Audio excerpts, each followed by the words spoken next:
Vietnam, vivent de nombreuses tribus proto-indo-chinoises. Derrière le Loumou, montagne sacrée, s'étend le pays des Ma. La beauté de la nature, ainsi d'ailleurs que la tradition poétique, pourrait faire croire que tout n'est que calme et harmonie. Ô femmes, les jambes lisses comme polies à la main, les reins creusés comme la taille du mortier à paddy, la peau radieuse comme la palme du trio au-dessus de la forêt marécageuse, la peau des reins douce comme la pousse du bambou rdou, la peau des cuisses satinée comme la pousse du bambou rla, la peau du visage veloutée comme le fruit de l'arbre moutmiot, la frange des cheveux noirs et luisante comme l'aile de l'oiseau pitling, le sourcil fourni comme la soie sur le garrot du sanglier. Lorsqu'elle est couchée tout près de moi, je meurs d'amour, je revis d'amour. Lorsqu'elle se penche sur la rivière, l'onde vibre de désir.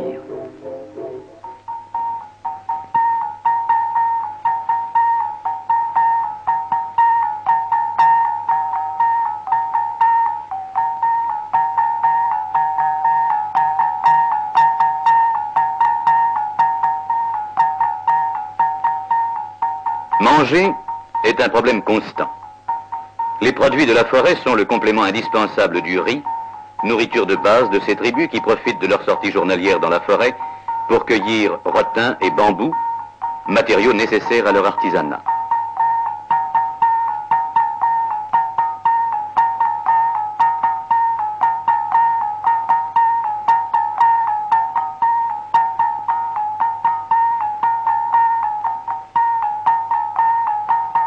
Le rotin rio pour tresser les paniers à riz. Le rotin siong pour tresser les supports de jarres basses. Le rotin rdang pour attacher les toitures des habitations et des greniers à paddy.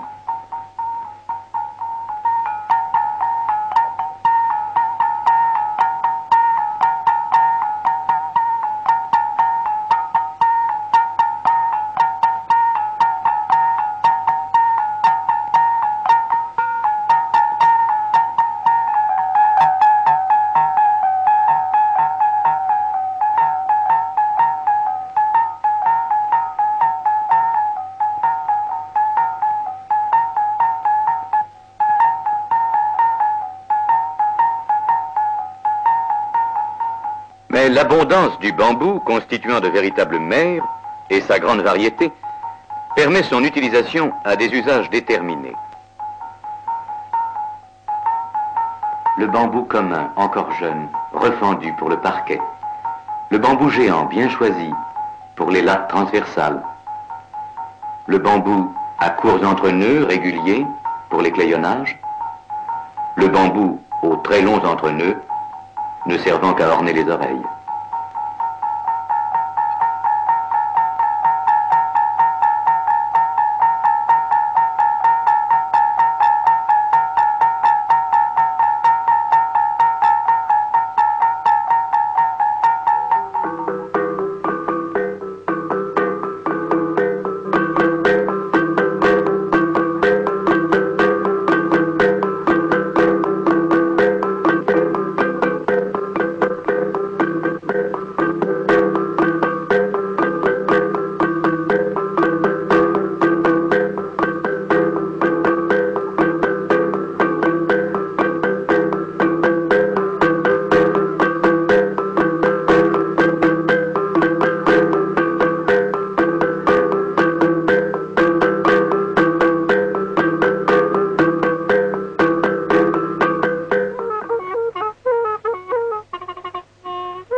Aucune règle fixe ne préside à l'architecture des cases, si ce n'est qu'elles sont toutes sur pilotis et présentent une finition remarquable dans les moindres détails.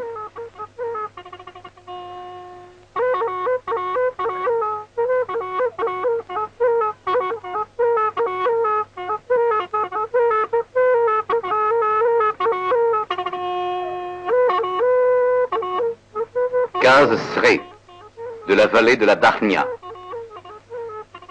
Les perrons très ouvragés ne servent pas seulement au repos des hommes.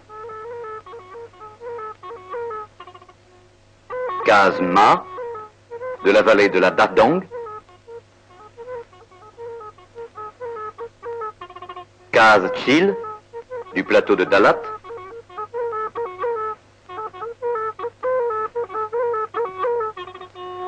Kaz Ma de la région de Betong.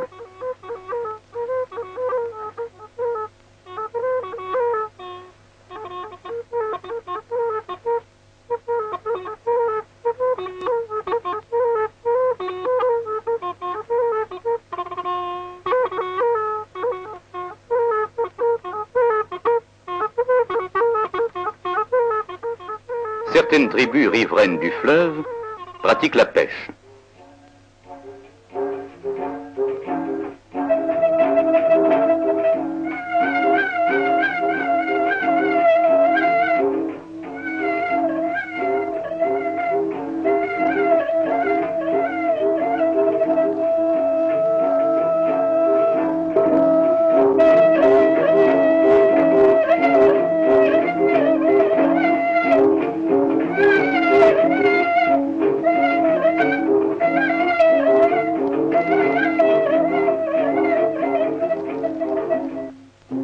La pirogue, fine et élancée, à bordage haut et aux extrémités relevées, franchit sans difficulté tous les rapides.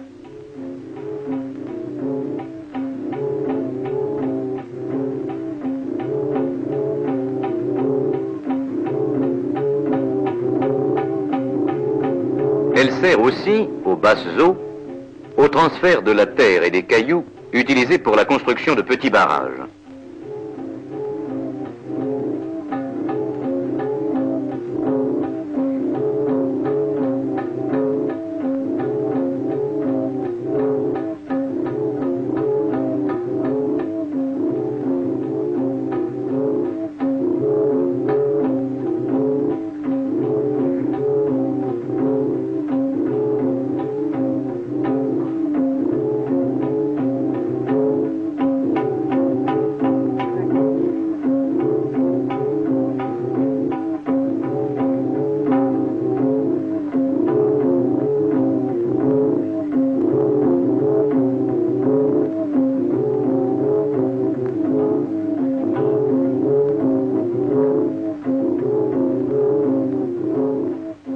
Dans le lit de la rivière asséchée, les femmes ramassent tout ce qui vit, poissons, crabes, larves, têtards.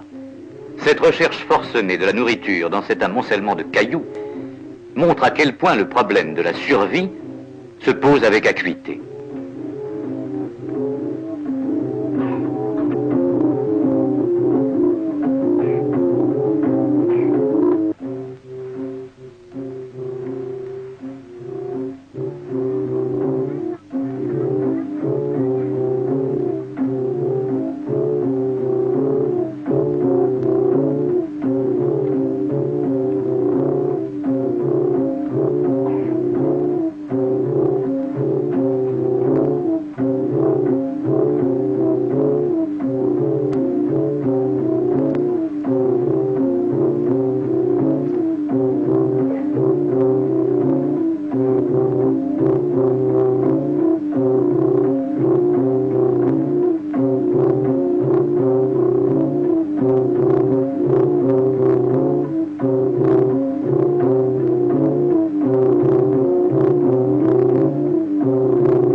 Le transport de la nourriture nécessite la confection de divers ustensiles.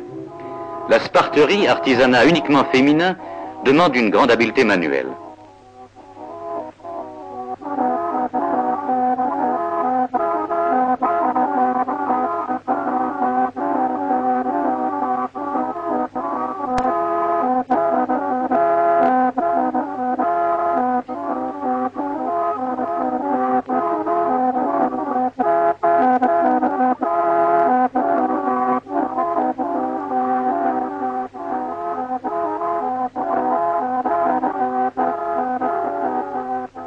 À l'inverse de la sparterie, la vannerie est un travail réservé aux hommes.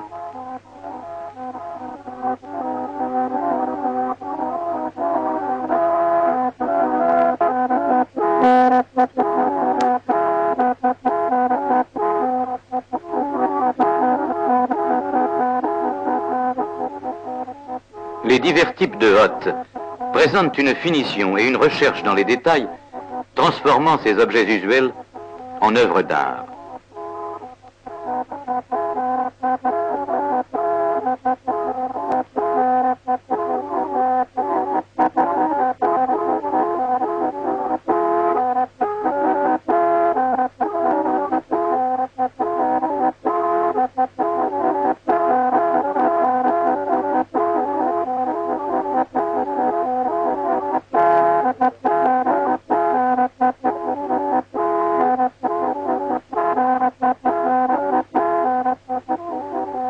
Dans certains villages, les femmes s'adonnent au modelage. Le dicton ne dit-il pas « L'habitant des savanes marécageuses fabrique des marmites. Les autres mâts façonnent des pirogues. » En réalité, seule la présence de dépôts d'argile pure explique la localisation géographique de cet artisanat.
En dehors des périodes agraires, les hommes s'adonnent à la chasse à l'arbalète. Les flèches, toujours taillées dans les bambous, peuvent être rendues mortelles en les enduisant d'un poison végétal curarisant fourni par Antiaris toxicaria.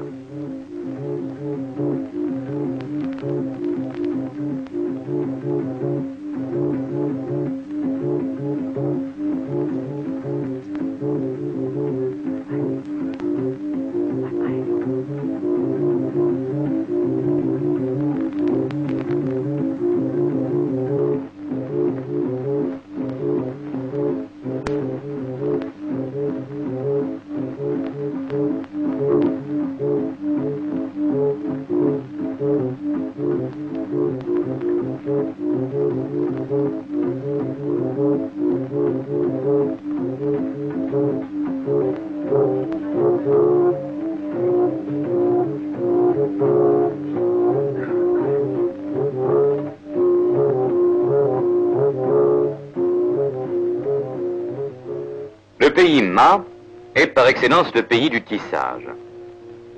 Les cotonniers poussent au hasard dans les cultures et ne constituent jamais des champs. Selon la tradition orale, au début des temps, les mâts allaient vêtus de feuilles de bananier sauvage. Et le grand esprit, Ndu, envoie les 4 sœurs, Bri, Bre, Sre et Dzieng, dans le pays pour apprendre aux femmes à cultiver le coton, à le filer et à le tisser.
Fille de Khoi, file au pays de Bongdo.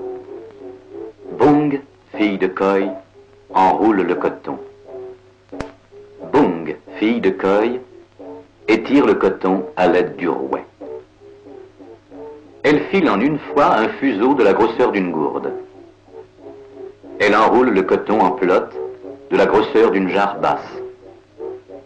Elle file toute une nuit, de quoi remplir un parc à buffles. Des pelotes de fil, grosses comme des hottes, de quoi aller jusqu'au village de Sra, de quoi aller jusqu'au village de Sre. Plus encore, de quoi arriver, en étirant le fil, jusqu'au pays des Sre mangeurs d'hommes.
La piste qui descend au village est encombrée de femmes qui filent le coton. La piste qui monte est encombrée de femmes qui tissent des couvertures au fil de chêne séparées au couteau, au décor composé par les anciens, au décor sergé selon la mode des anciens, composé de fils sélectionnés 60 par 60 pour les jeunes filles, 70 par 70 pour les femmes. Pour bien apprendre, tenez ferme le couteau jusqu'à en avoir des crampes, jeune fille. Tendez le métier à tisser des reins aux pieds jusqu'à en être engourdi, jeune fille. Les doigts qui savent bien tisser, ô jeune fille, sont fins comme de la poussière de sel, doux comme de la cire d'abeille. lisses comme le bourgeon du bananier sauvage.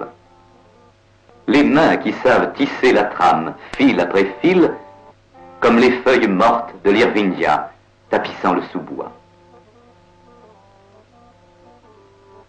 Les couvertures Oipu, elles les tissent la nuit. Les couvertures Oipang, elles les tissent le jour. Les couvertures Oidrai, elles les tissent jour et nuit. Le matin, elles maillent les lisses. Le soir, elles tissent. Aux heures de la canicule, elles font les franges. Elles s'ingénient à ourdir la chaîne. Elles s'activent à composer les rangs de lisses. Elles se fatiguent à filer et s'épuisent à tisser.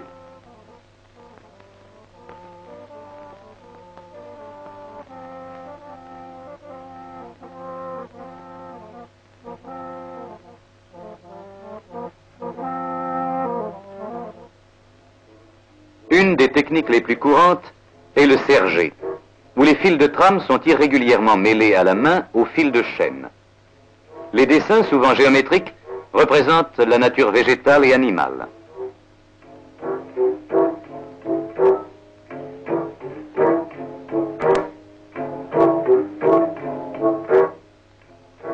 Les franges terminales et les lisières sont minutieusement finies.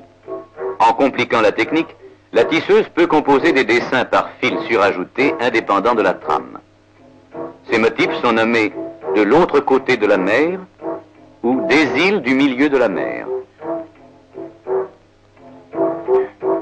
Certaines vestes sans manches et des couvertures sont dites des singes et des hommes, où la tisseuse, par des prouesses décoratives, peut par sa fantaisie sortir des motifs traditionnels. Ainsi, des animaux familiers, des grillons, des frelons, des lézards, des peignes, voire même des avions apparaissent.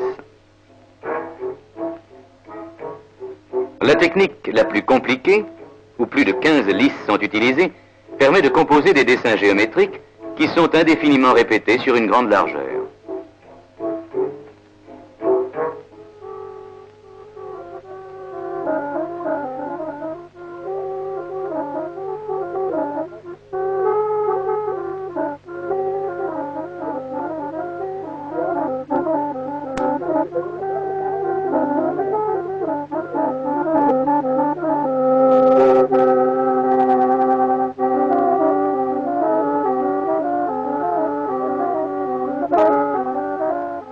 Le pivert Kput, au cri métallique, nous a enseigné à forger. Toc, toc. Forgeons la lance. Toc, toc. Forgeons le coupe-coupe. Toc, toc.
Afin que tu arrives au paddy, jusqu'au mortier à piler le grain, là je taillerai un pilon élégant.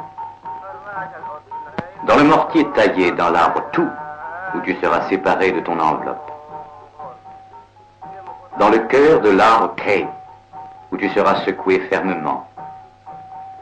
Dans le creux de l'arbre Bombax, où tu finiras, grain balancé, l'on te pilonnera jusqu'à ce que le riz emplisse les grandes hâtes.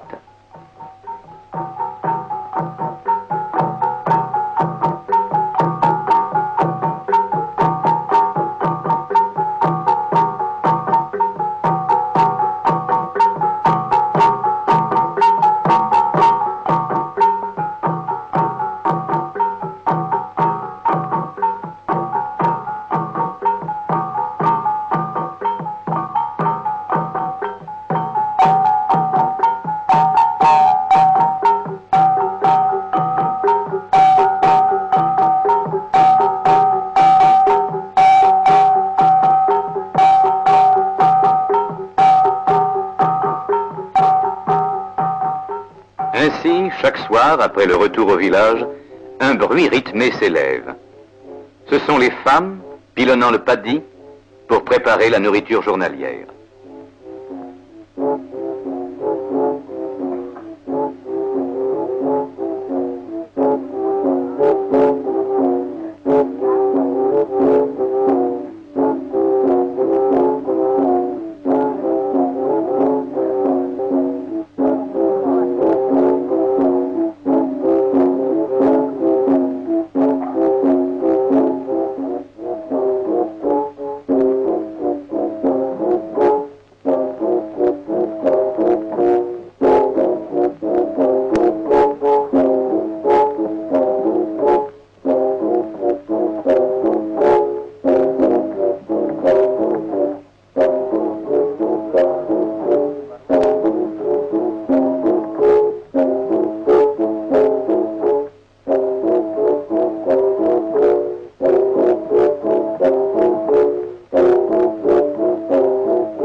Mais l'incertitude du lendemain, l'angoisse des jours futurs, le problème de la survie, se posent à chaque instant, empêchant tout repos. Et le soir, très souvent, l'homme repart dans la forêt, dans l'espoir de rompre ce cercle infernal.